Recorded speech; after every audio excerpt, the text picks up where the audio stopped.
A little bit of housekeeping before I begin the lesson. This morning, I was hurt.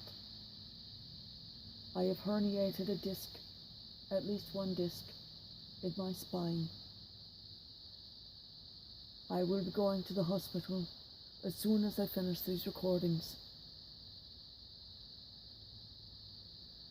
If I do need to record ahead, for those of you who go online and pull recordings, please do not go ahead. Please leave the ones for future dates until those dates come. Thank you. I have been asked the question, is it true that a person who divorces within any of the Christian churches is committing adultery if she or he remarries or has sexual relations with another person other than the person to whom they spoke their vows before God? Or is that just for Catholics and Anglicans? And I shall answer that question in the same way that I answered the question regarding fasting. Is the Bible written for all Christians, or is it just for a few special believers? Jesus is the Christ, the Savior of the world, for all Christians.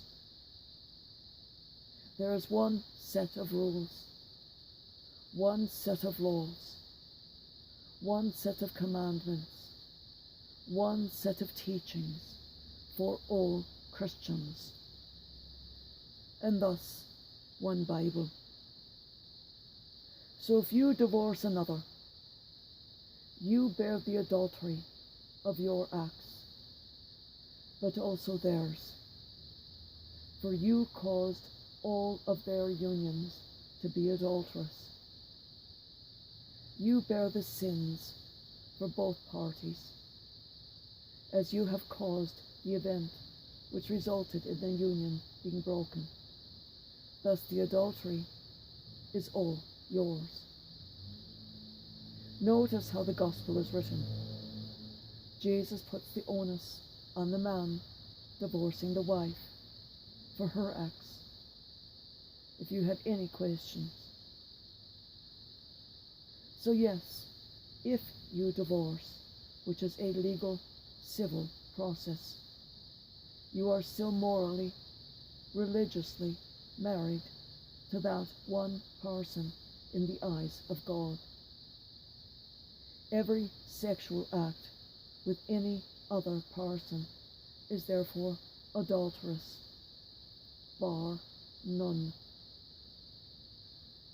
And if you try to return to your wife without her consent after the legal civil divorce,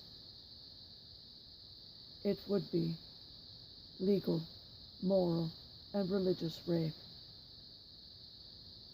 For in the United States, in 34 states, you can still rape the person to whom you are wed, as 34 states still are in the 17th century in this backward country.